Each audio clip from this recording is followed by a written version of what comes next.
There is a rhythm that runs beneath everything you have ever known. You cannot see it with your eyes, though you felt it in your bones. It hums in the sway of the sea, in the warm breath of wind, in the slow rise and fall of your own chest.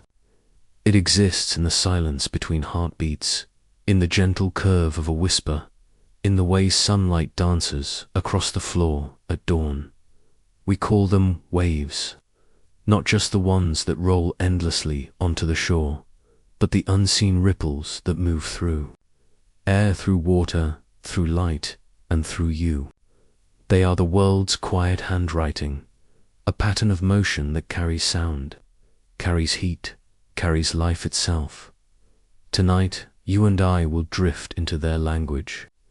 We will trace the tide from the smallest vibration of an atom to the great, pulsing heartbeat of the planet.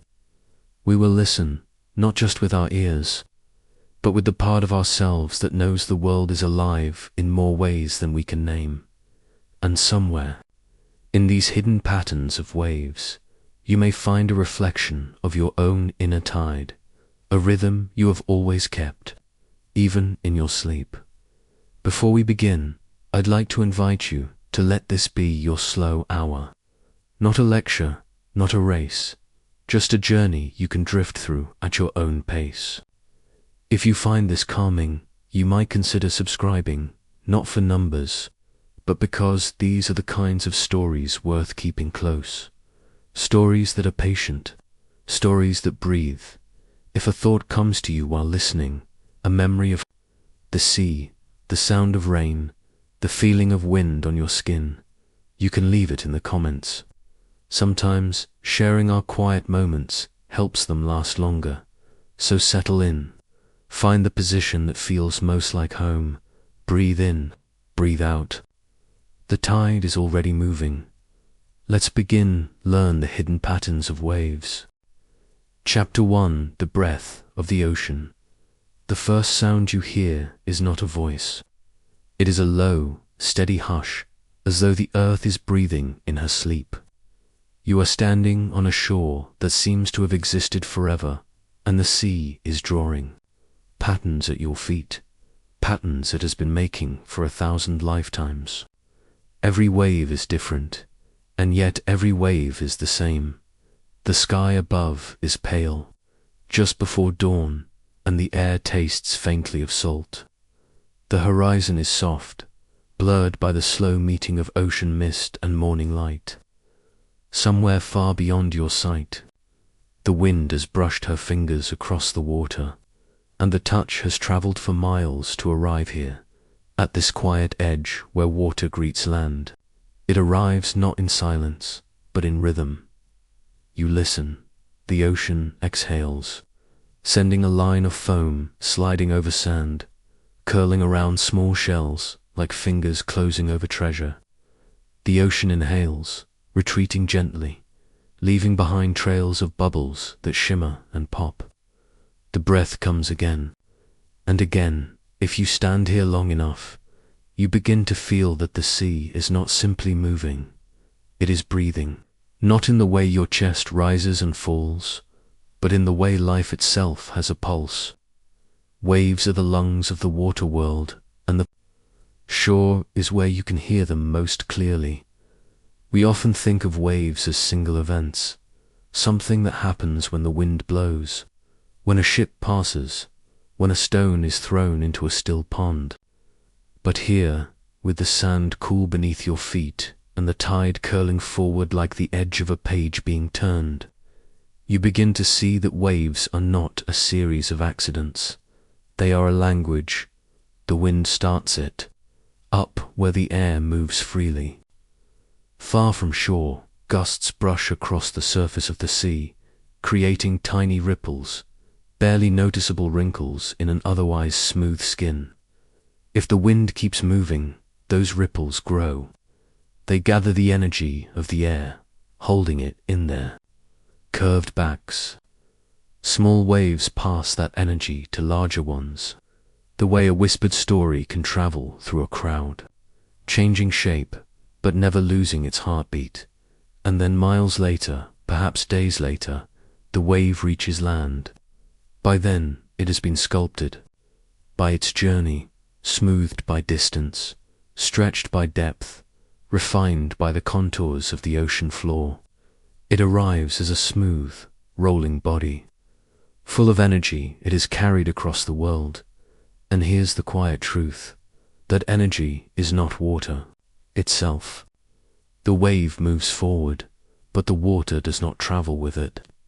Instead, the water rises and falls in place, passing the energy along like a message from one neighbor to the next. If you could follow a single drop of water in the wave, you would see it tracing a circle up as the wave approaches, forward and down as it passes, back as it retreats. The drop doesn't go anywhere in the grand sense, but the energy can cross oceans. You crouch down, letting your fingers skim the cool surface just as a small crest arrives. It curls over your skin, not pushing but lifting, as though to say, "Here, feel this." And you do. You feel the rhythm, the pull, the unspoken connection between wind, water, and shore. In this moment, you are a listener at the edge of a great conversation. The ocean is speaking in patterns of motion, and each wave is a sentence in a story older than anything built by human hands. If we could hear all waves at once, the large swells rolling across the Pacific, the small ripples in a quiet cove, the deep pulses far beneath the surface, they would form a kind of music, not the sharp melody of a violin or the precise beat of a drum, but a slow, endless song in which every note blends into the next. Scientists call it wave interference when two patterns meet, combining or cancelling each other out. But standing here, you don't think of interference, you think of harmony. Waves have their own anatomy. The crest is the highest point, the moment of full breath, when the water seems to hold itself in place just before falling forward. The trough is the low point, the exhale, the quiet pause before the next inhale begins. The distance between crests is the wavelength, and the time it takes for one crest to follow another is the period. It is a clock the ocean keeps without needing to look at the hands. Some waves are short and quick, like laughter. Others are long and rolling, like the slow nod of someone deep in thought. The longer the wavelength, the deeper into the water. The motion travels in small ripples, only the top layer moves. In great swells, the circles of water motion can reach far below, touching currents and creatures that live in darkness.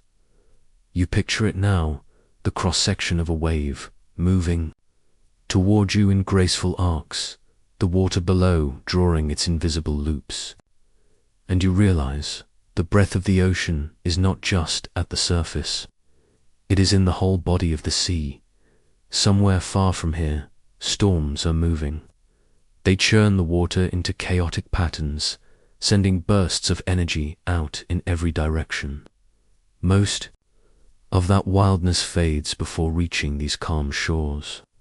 What arrives here are the survivors, waves that have traveled clean across the sea, smoothing themselves along the way until they become the steady, lulling rhythm you hear now. The air is cooler as the sun edges higher, casting a silver sheen across the water. Light catches on the crests, scattering into tiny stars that vanish. The moment they appear, you close your eyes and listen. The waves become your breath. Inhale, crest, exhale, trough, again and again. It's no wonder that people have always been drawn to the sea to find calm. Our bodies are mostly water. We are tuned to respond to its rhythms, even if we don't consciously notice. The ocean's breath slows our own, syncing our heartbeat to something much older and steadier. There is science in this calm, though it feels like magic. Studies show that the sound of waves, The low-frequency rush and retreat activates the parasympathetic nervous system. This is the body's natural brake, the part that slows the heart, lowers blood pressure, and prepares us for rest. It is the opposite of the fight-or-flight response. Instead of bracing for danger, your body leans into safety. Even the smell of the ocean, that faint mix of salt and something green, is part of the rhythm. It comes from dimethyl sulfide, a compound released by plankton and carried by the wind to the body. It's not just a scent. It's a signal of life and abundance. It says, here is water, here is food, here is balance. And so, standing here, you are not just listening to waves. You are remembering something deep in your biology. You are remembering the first oceans where life began, long before there were shores, before there were names for anything. A gull cries overhead, its voice carried on the same air that touches the sea. Its shadow glides over the sand, then lifts away. The waves keep coming. You wonder what the ocean would sound like without them. A still sea, perfectly flat, perfectly silent. The thought feels unsettling, like holding your breath for too long. Because in truth, the breath of the ocean is part of the planet's own health. Waves mix oxygen into the water, keeping it alive. They carry warmth from one place to another, helping to balance climates. They move nutrients along coasts, feeding countless forms of life. Even the smallest ripple plays its part. And even now, in the quiet of morning, the ocean is working, breathing in, breathing out, tending to the life it holds. You turn to walk along the shore.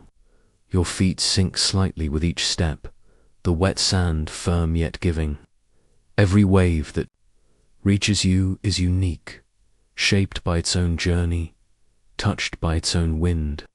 Some arrive with soft foam, curling around your ankles like silk. Others glide in without a crest, just a smooth rise and fall like the lifting of a bedsheet. Somewhere in this variety, there is a constant. The ocean will keep breathing whether you stand here to watch it or not. Its rhythm will go on through night and day, through calm and storm. And maybe, in the soft repetition of its breath, you find a kind of trust that no matter how the surface changes, the pattern beneath remains.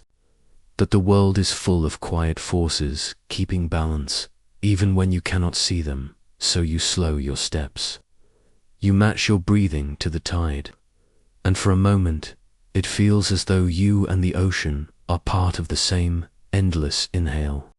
Pause where the beach bends gently inward, forming a small cove. Here, the sound of the waves is different. It is softer, more layered, not the long, rolling shush of open water, but a conversation between smaller ripples and the curved walls of the shore. The water folds in on itself, sending back echoes that mix with the next wave in line, creating a texture like overlapping heartbeats. You crouch again, watching the foam curl and twist into lace-like shapes that dissolve as quickly as they form. It's hard to imagine that all of this ceaseless motion, this lacework on the sand, is not random. Beneath the beauty there is order. Waves obey rules, though they seem free. The height of a wave depends on the wind speed, the distance it has traveled, and how long the wind has been blowing. The deeper the water, the longer the wavelength can be. Near shore, where the water grows shallow, the lower part of the wave slows down, dragging against the seabed, while the top keeps moving at its original speed. And so it tips forward, folding into itself, breaking into the familiar white froth. The more you notice these patterns, the more they seem to speak a language you almost understand. It is the language of cause and effect, of distant events arriving, here in softened form, A storm hundreds of miles away can leave its signature in the way the foam curls at your feet. The ocean is a great messenger, though its messages take time to arrive. In the far distance, a fishing boat moves along the horizon, its hull slicing through the slow swells. It leaves behind a wake, a different kind of wave, born not of wind but of motion. Boat wakes are sharp-edged, deliberate, cutting through the water in clear V-shaped patterns. You watch the way these human-made waves travel toward shore, their crests tighter, their rhythm faster, until they fade into the larger, older tide. Nature does the same on a grander scale. Earthquakes beneath the sea can send out enormous waves, tsunamis carrying energies so vast it moves whole coastlines. Yet here, this morning, the energy is gentle, small enough to brush against your ankles without fear. The ocean contains every possibility, from the most tender ripple to the most immense force, and in that range there is something humbling. You take a step deeper into the shallows, feeling the sand shift under your toes. The water pulls gently back each time, carrying tiny grains away, only to replace them with the next incoming wash. This exchange is endless erosion and renewal in the same breath.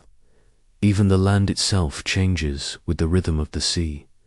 Somewhere out beyond the cove, the deeper currents are moving, invisible to the eye. These are waves too, not the wind-driven ones you see here, but internal waves, moving along boundaries where layers of water meet at different temperatures or densities. They are giants compared to the ripples at your feet, sometimes taller than skyscrapers, though they move slowly and in darkness. Ships pass over them without knowing, unaware that the sea beneath is breathing in layers. These hidden waves mix nutrients from the deep with the sunlit surface waters, feeding plankton, the tiny drifters that form the base of the ocean's food web. Plankton, in turn, feed fish, whales, and even the seabirds whose calls echo faintly over this cove. And so, a wave you will never see sustains a chain of life that reaches back to you. The idea settles in you. The breath of the ocean is not only the breaking surf, not only the wind-swept surface, but also the silent movements far below. The entire body of the sea is in conversation with itself, from the skin of the surface to the bones of the deep. You notice the tide now, the slow rising and falling of the entire shoreline. This is another kind of wave, longer and slower than any other. The moon, with her quiet pull, is lifting and lowering the ocean as she circles the earth. Every shoreline in the world feels this same invisible hand, though each reacts in its own way. In some places, the tide creeps in quietly. In others, it rushes like a river. Tides remind you that waves are not just about speed or distance. They are also about time, the patience of cycles, the trust in return. Every high tide is followed by a low. Every retreat is followed by a return. The rhythm is older than memory, older than language, and it will outlast the stones on the shore. You sit now, letting the edge of the water lap at your legs. The coolness seeps into your skin, and with it, a kind of stillness. Your thoughts move like the waves, rising, cresting, dissolving. There is nothing to hold on to here, and nothing you need to. The light shifts again as the sun climbs higher. The silver sheen becomes gold, and the foam turns from white to a pale amber glow. The warmth on your shoulders contrasts with the chill of the water on your skin. You notice how waves carry temperature, how a swell from the south might be warmer than one from the north, each one a letter from a different part of the ocean. And you think, perhaps this is why the breath of the ocean feels so much like our own. It is not uniform. It carries traces of where it has been, of what it has touched. Our breath does the same, scented with the air we've walked through, warmed or cooled by the places we've been, carrying the unspoken story of our journey.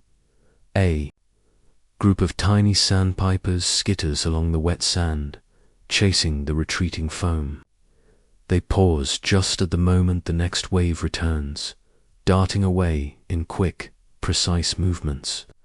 Their timing is perfect, a choreography learned not from clocks, but from listening to the same rhythm you are hearing now. You watch them for a while, then look out at the horizon again. The line where sea meets sky is sharper now, the mist burned away by sunlight. But even in this clarity, the movement never stops. The surface ripples, the swells roll, the crests rise and fall. Everywhere, the ocean breathes. If you were to follow a single wave backward, tracing its origin, you might end up halfway across the globe. You might find yourself at the edge of a distant storm, feeling the push of wind that began the ripple. Or you might find it started in the gentle pull of a far-off tide or the sudden shift of an undersea current. Every wave has a lineage, and standing here, you are part of its destination. The thought feels comforting. We are all, in some way, shaped by forces we may never see. And yet, when we arrive where we are meant to, we are complete, a whole pattern carrying the journey within us. The sun is warm now, and the cove feels like a small, enclosed world. You lean back on your hands, letting the sound of the water fill the space between thoughts. The waves are steady. Your breath matches them without effort. The sand molds to the shape of your body. Somewhere out beyond the horizon, the ocean is still making more waves, sending them toward shores that have not yet felt their touch.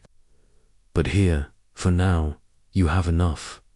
The tide moves in, the tide moves out, and the breath of the ocean continues, patient, endless, carrying the quiet memory of every place it has been, and every place it will go. Chapter 2. The invisible rivers of the air. The shore is behind you now. The ocean's breath still lingers in your ears, a fading lullaby, but your steps carry you inland. Ahead, the land opens into a wide stretch of grass, its blades bending and swaying in a wind you cannot see. You pause to feel it on your skin. A cool, steady flow, threading between the spaces of your fingers. It moves past your ears with a soft, unbroken whisper, carrying scents you hadn't noticed before. Dry earth, distant flowers, the faint metallic trace of rain yet to come. This is the other half of the world's breath, the part that moves above the water, shaping clouds, carrying sound, and touching every living thing without ever being seen. If the ocean's rhythm is a visible tide, the air's rhythm is an invisible one. And like the sea, it too has waves. The first thing you notice is that air is not still, even when it feels calm. Every molecule is in constant motion, bumping and spinning, rising and falling. When the wind brushes across your cheek, it is not the same molecules traveling from horizon to horizon. Just like ocean waves, the air's movement often comes from energy being passed along, a vibration, a push, a pressure change moving through the body of the atmosphere. If you could see air the way you see water, you would notice invisible rivers flowing all around you. They twist and curve over mountains, skim across deserts, dive into valleys, and lift again into the upper sky.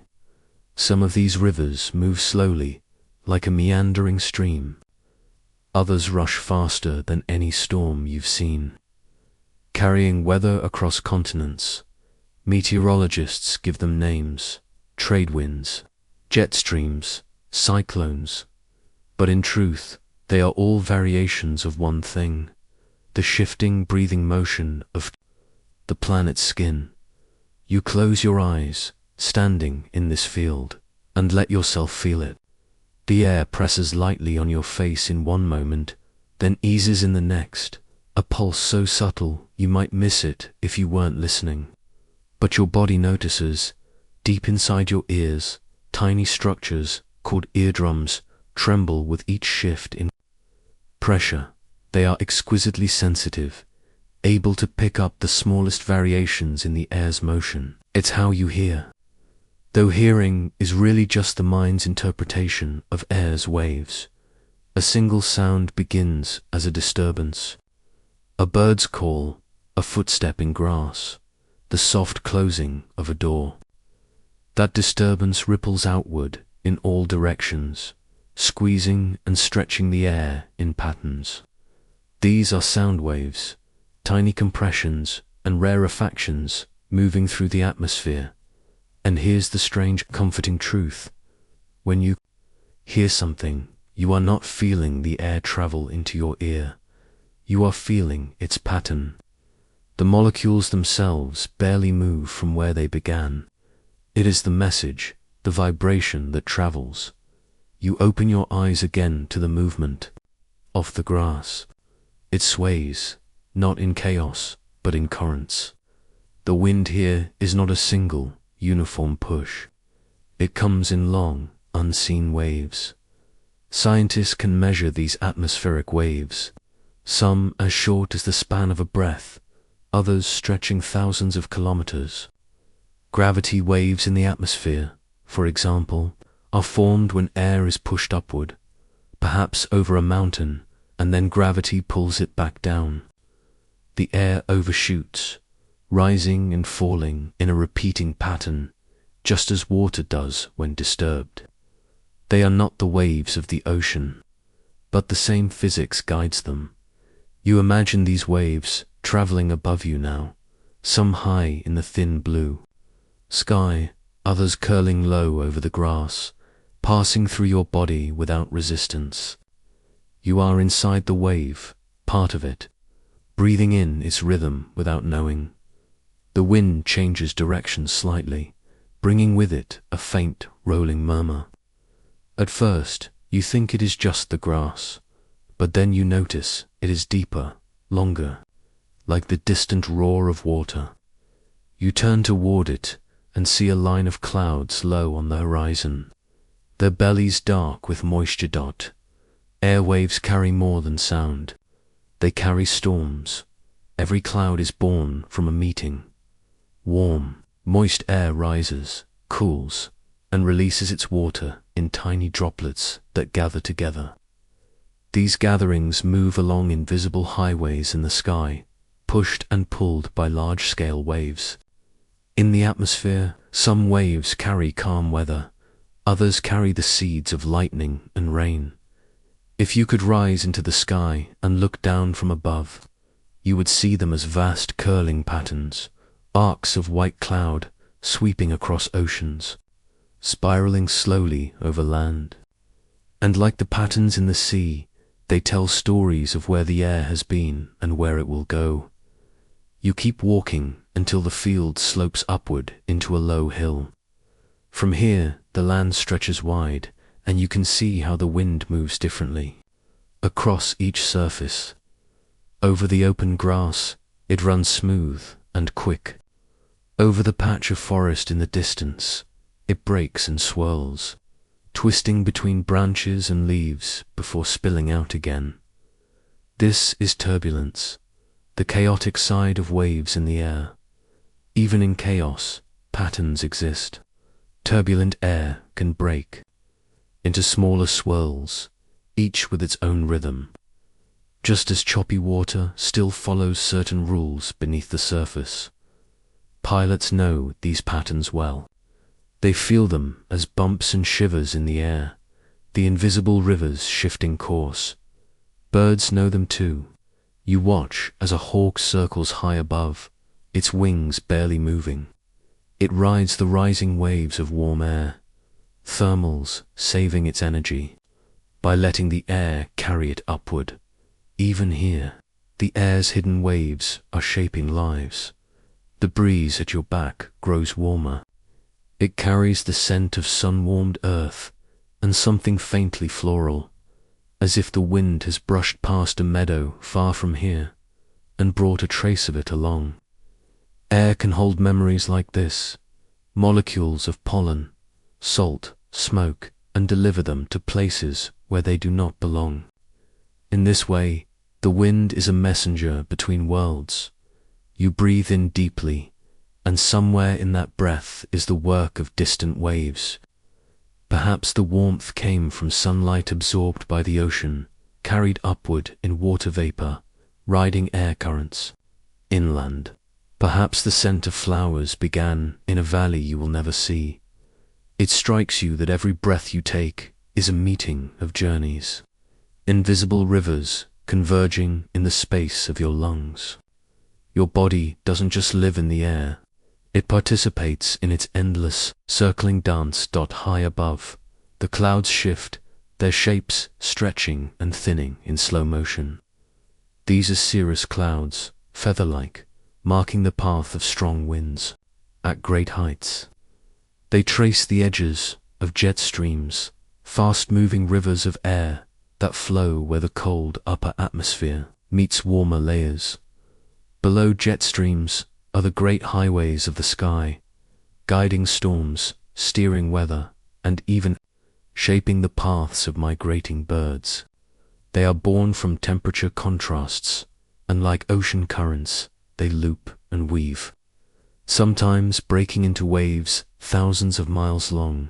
From the ground, you see only their signs, the way clouds bend and align, the way weather changes in their wake, but you know they are there, moving faster than anything you can imagine while still being made of something as soft and weightless as air. The sound of the wind changes again, becoming a low hum against your ears. It is the kind of sound that makes you want to close your eyes and sway without thought. Perhaps this is why people find peace in the sound of wind through trees, or over grass, or even against the walls of their home on a quiet night. There is a scientific reason. Steady, low-frequency sounds like this can mask sudden noises, calming the brain and allowing it to rest. They remind us of constancy, of something that will be here whether we listen or not. The invisible rivers of the air are always flowing. They move in great arcs across the globe, yet they also pass through the narrow space between your outstretched fingers. They carry the heat of the sun, the whisper of distant storms, the voices of birds, and the soft, steady promise that life is connected by things we cannot see. You stay on the hill as the day begins to lean toward evening. The air cools. The rivers above shift course, as they always do, guided by temperature, by pressure, by the gentle turning of the earth beneath them, and in their flowing, you hear an echo of the waves you left behind on the shore. Different in form, but born of the same truth. The world moves in patterns, and we live inside them. You breathe in once more, tasting the journey of the wind. You breathe out, sending your own small current into the air's endless tide. The invisible rivers move on, and you, for a moment, move with them. Chapter 3: Light that moves like water. Light is the quietest traveler in the universe. It moves without feet, without wings, without the sound of its own passing. It does not ask for permission to enter a room, and yet it changes everything. It touches. We notice it only when it lands, like a messenger whose arrival feels casual, but whose news reshapes entire worlds.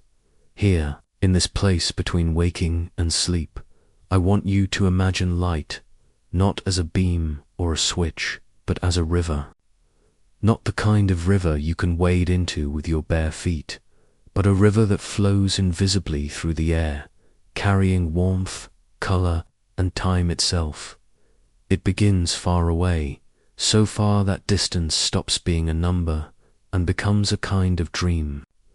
The light you see when you wake in the morning has traveled for 8 minutes and 20 seconds from the sun, crossing 93 million miles of emptiness to find you. And yet, when it arrives, it feels as if it was always meant to be here, spilling across your pillow, painting the air gold.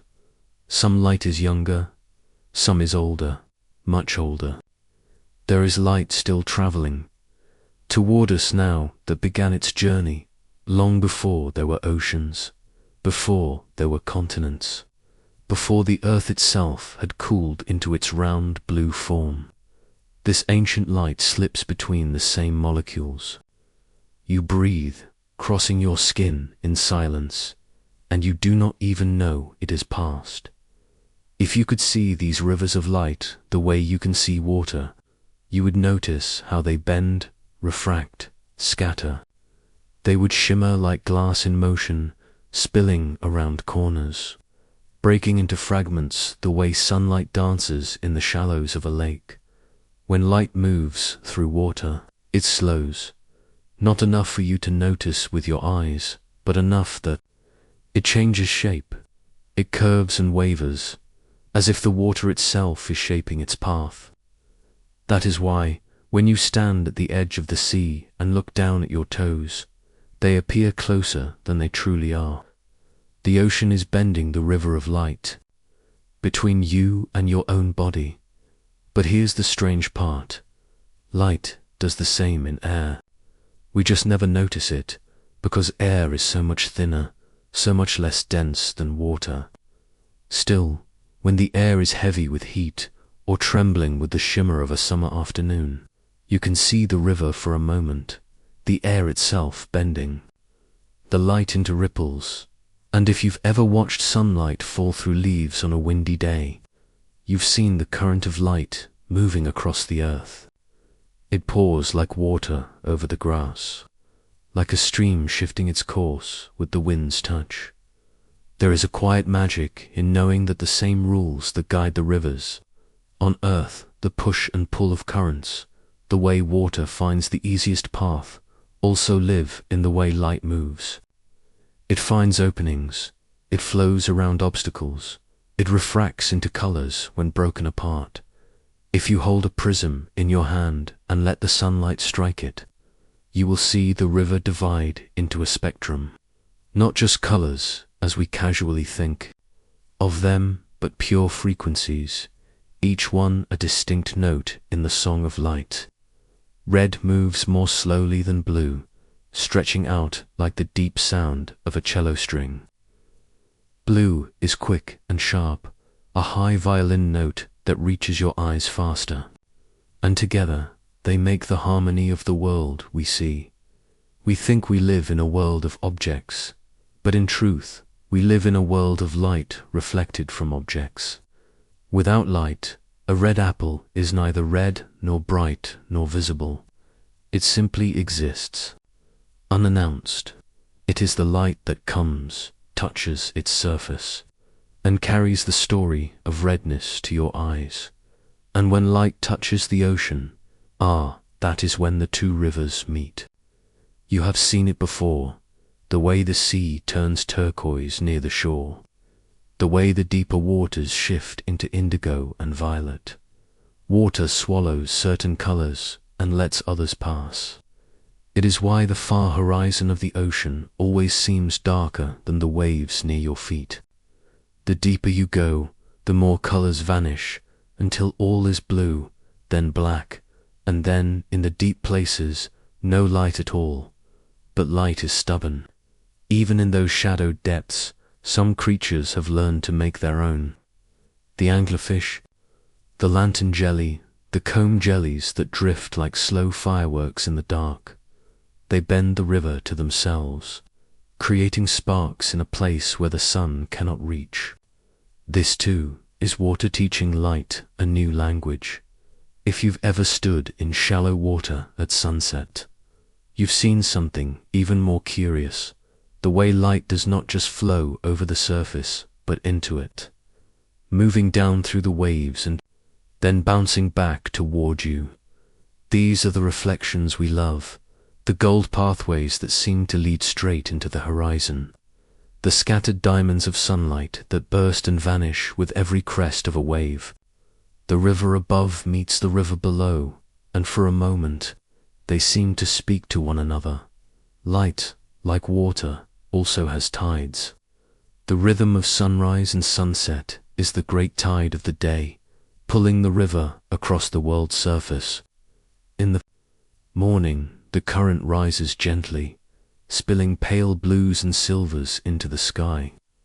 At noon, it runs fast and white, flooding everything with brilliance. And at evening, it slows again, growing rich and amber, as if gathering itself for the long night ahead. But unlike water, light's tides are not pulled by the moon. They are pulled by the turning of the earth itself, the slow spin that delivers each of us into and out of the river's path. And yet, even in night, the river does not stop. Starlight is the nighttime current, so faint we forget it is still moving, still carrying across unthinkable distances. The moon, too, is a mirror of this flow, pouring silver light over oceans and deserts alike, even the glow of a city scene. From far away is part of the night's river, scattering upward into the air. If you follow light long enough in your mind, it stops being just illumination and becomes a kind of time travel. Every beam carries the moment it began, unchanged, across space until it meets your eye. When you look at the stars, you are not seeing them as they are now, but as they were when their light first left them, years, centuries, or even millions of years ago. The river of light is also a river of memory. Sometimes, when the day is nearly done and the air is still, you can feel this, as if the light spilling across the horizon is not just the day's farewell, but the ghost of thousands of sunsets before it. It is not just beauty. It is history written in gold and rose and violet. You could stand there forever, feeling the river pass through you, and you would never be the same twice. For the river is never the same twice. It is always changing, always carrying something new, a shift in the wind, a change in the clouds, a faint scattering of dust in the air that makes the beams glow differently. This is why light, like water, is never still, even when you think you have captured it in a photograph. In a memory, what you truly have is only a single droplet of a current that has already moved on. And maybe that is the lesson, that the most beautiful things, light, water, even moments, are not meant to be kept. They are meant to be stood in, to be felt as they pass over you, and then to be let go. The river of light will return. It always does, but never in quite the same way. Chapter 4. The whisper beneath the earth, beneath the restless surface of the world, where roots tangle like the fingers of sleeping giants. There is a silence so deep it hums. It is not the silence of emptiness, but the silence of something ancient holding its breath. Soil, layered over centuries, rests like a quilt stitched from the remnants of fallen leaves, forgotten seasons, and the ashes of long-dead stars. And somewhere in that darkness, between the slow pulse of minerals and the hidden movement of water, there is a whisper. It is not a voice in the way we know voices. It does not come in words, nor in the tones of speech. It is the kind of whisper that the body feels before the mind understands, a vibration, a pull, an echo that seems to say, remember.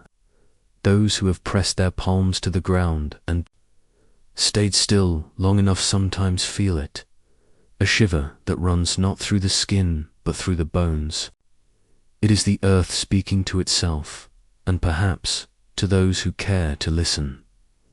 If you were to kneel in the middle of an open field at night, With no wind to stir the grass, you might feel it, faint, steady, and alive, beneath your fingertips. The ground is not dead, it is breathing, not quickly, like the breath of a sleeping child, but with the slow exhale of something that measures time not in hours or days, but in lifetimes. The whisper comes from far below, deeper than the deepest, roots deeper than the hidden rivers that snake unseen beneath the land. It comes from the place where the first stones remember the weight of the first oceans, from the place where the molten heart of the world turns slowly, endlessly, like a thought that will never be finished. It is not telling a story as much as it is being the story, the entire history of the planet condensed into a vibration too vast for language. And yet, sometimes, pieces of that story find their way to the surface, when the wind carries the scent of rain before the clouds arrive, when the air tastes like iron before a storm breaks, when you walk in the forest and a tree creaks for no reason, as if remembering something. That is the whisper breaking through. It does not rush, it does not insist. The earth knows patience in a way we cannot. It has waited through extinctions, through the rise and fall of mountains, through the slow drift of continents that were once locked together like lovers' hands. To it, our lives are the briefest flickers of light, and yet, somehow, it notices us. Somehow, it chooses to speak. Some say the whisper carries warnings, that if you listen long enough, you will hear the sound of cracks forming in places unseen, of rivers changing their course, of the balance tipping one way or another. Others say it is a comfort, a reminder that we are not alone, that even beneath the hardest stone there is movement, life, and memory. I once met a man who had spent his entire life in the mountains. His skin was the color of the soil he worked, his hands lined with rivers of callus and scar. He told me he could feel the seasons changing from beneath the ground before they showed themselves in the air. The earth tells you first, he said, not with words, but with weight. You'll feel it shift in your knees, in your teeth, in the way the wind stops being the same wind it was yesterday. He said there were nights when he would lie down in the field and press his ear to the dirt, listening, not for animals, not for footsteps, but for the deep, slow groan of roots adjusting themselves, of stones cracking in the frost, of the soil rearranging as if it were turning over in its sleep. That's the whisper, he told me. Most people think it's silence. It isn't. The whisper beneath the earth is not just old. It is older than what we call history, older than what we call time. Before there were names for rivers and mountains, before there were eyes to look upon them, there was this sound. It is the memory of collisions between planets, of ice gripping the earth in ages-long winters, of heat so fierce it turned the sky to fire. All of it is still there, folded deep within the dark, and perhaps, though we rarely admit it, we come from it, not just our bodies, built from minerals that once lay in the dust of ancient seabeds, but our thoughts, our dreams, the deep part of us that feels at home in the dark. We are not separate from the earth's whisper. We are part of it. Every heartbeat is an echo of that ancient pulse. Every breath we take is borrowed from the same air that once moved through forests we will never see. There is a reason silence in nature feels different than silence in a room. In nature, silence is never empty. It is layered, alive, filled with movements so slow they escape the impatient eye. The whisper beneath the earth is a constant presence, patient, steady, and impossibly vast. And when we slow down enough to notice it, we begin to remember something we did not know we had forgotten. Some say the whisper is the earth calling its children home.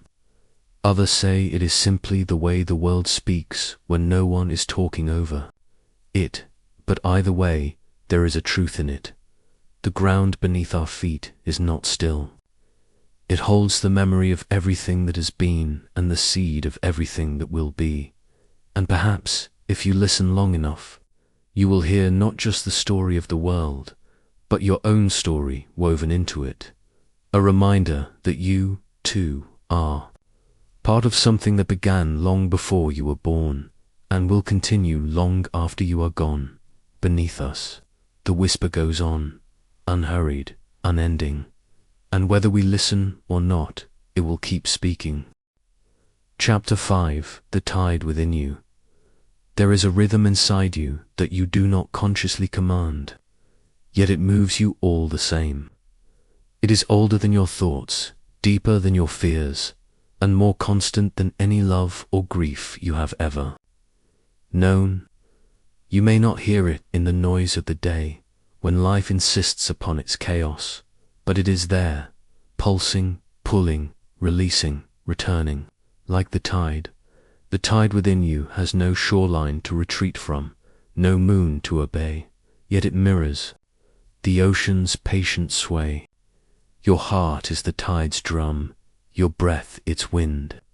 Even your smallest cells, too small to feel the salt air or hear the crash of waves, are swayed by it. This tide is not water. It is not sound. It is not light. It is movement made of something unseen, and yet it shapes you as surely as the waves carve cliffs. You may think you are solid, that your bones anchor you and your thoughts define you, but the truth is, you are an unending motion, an ocean wrapped in skin. Your blood is not a still pond. It travels, always. It carries warmth to your fingertips and whispers messages between organs in chemical syllables older than language. This circulation is not a choice you make.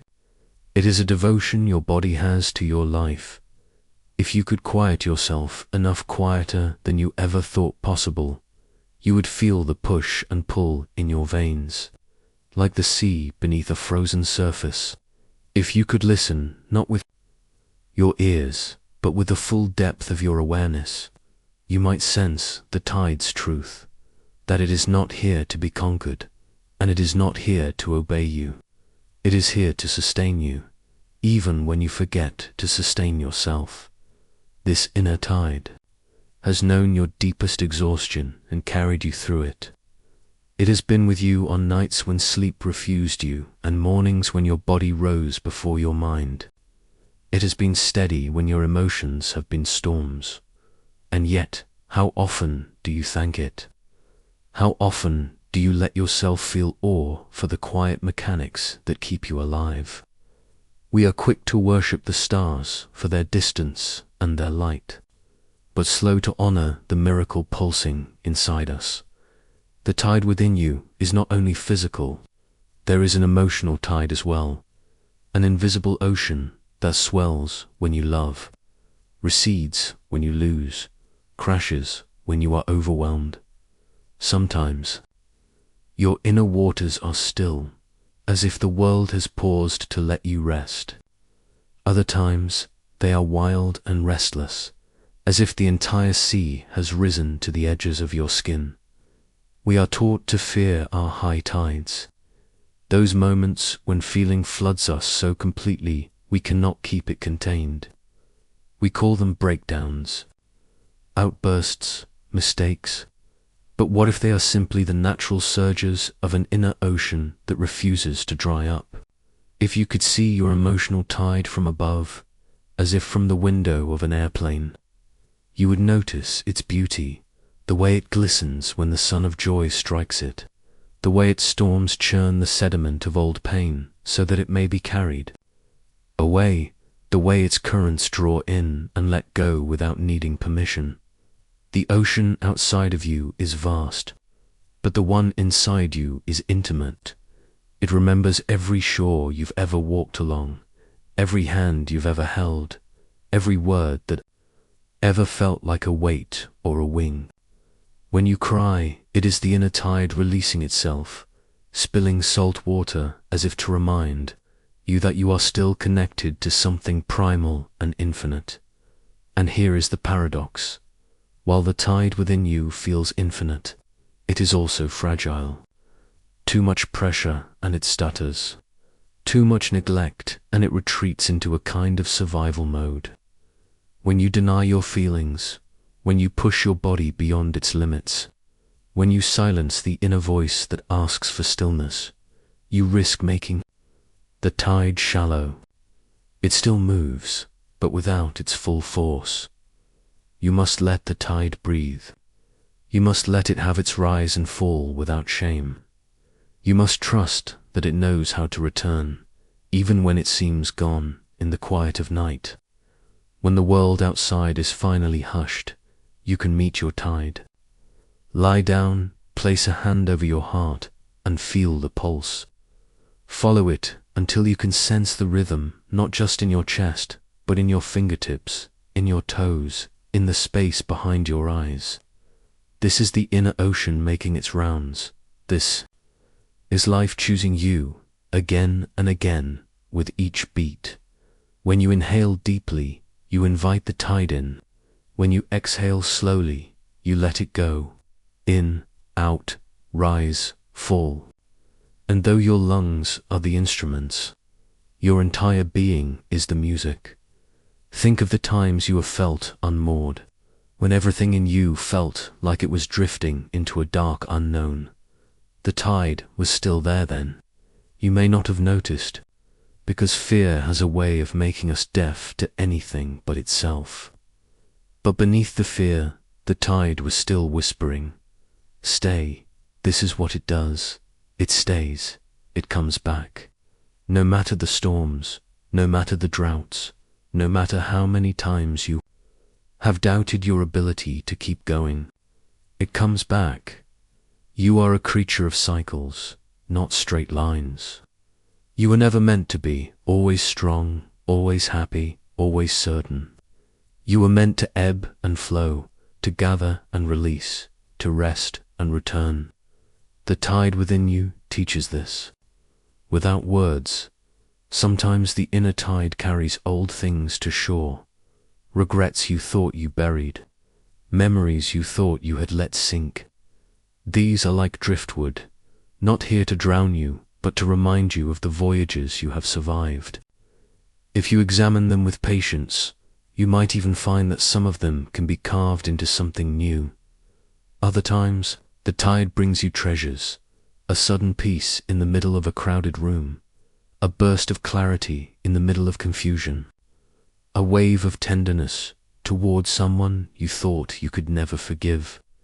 These two wash up quietly. You must be watching to catch them before they slip back into the deep. The truth is, the tide within you will not always align with the world outside. You may feel low when everyone else is celebrating. You may feel joy in the midst of tragedy. This does not make you broken, it makes you human. Your ocean does not obey the calendars of others. Learning to live with your tide is learning to live with yourself. It means allowing the waves to come without asking them to explain themselves. It means accepting that you will sometimes be pulled under, but also that you will surface. It means recognizing that even in the stillest waters there is movement, and in the wildest storms there is order. If you stand by the sea long enough, you begin to realize that no wave is exactly like another. The same is true of your feelings, your days, your breaths. You may think you are repeating yourself, waking up, working, sleeping, but each cycle is subtly altered. You are always becoming, and the tide within you is both witness and sculptor of this becoming. If you have ever feared that you are too much, remember that the ocean is vast and still welcomes every drop. If you have ever feared that you are not enough, remember that even the smallest ripple can travel farther than you imagine. There is no final perfection. The tide is trying to reach. It is not striving for completion. It moves for the sake of moving, because life, in its purest form, is motion. And in this way, the tide is a mirror of the universe itself, expanding, contracting, breathing in and out. When you next find yourself by the water, whether it is an ocean, a lake, or even a shallow stream, watch it closely. See how it moves toward you, then away, then toward again. Feel how your body mirrors it without your permission, the subtle sway forward, the gentle pull back. We are all, in some way, tide creatures, and when you are far from water, remember, the tide is still within you. It carries your history, your survival, your joy. It carries you. You have been taught to measure your life in milestones, birthdays, graduations, relationships, losses. But perhaps it is better measured in tides, in how many times you returned after being swept away, in how many times you let go when you thought you had to hold on, in how many times you surrendered to the pull, only to find it was leading you somewhere you needed to be. The tide within you is not a metaphor you can put aside when convenient. It is reality. It is happening right now, as you read this, as you breathe, as you live, and if you listen, truly listen, you will hear it speaking in the oldest language you know, the language of movement, of return, of unending care. It says, you are not still, you are not lost, you are not alone, you are tide and you are home. And now the story draws its quiet circle.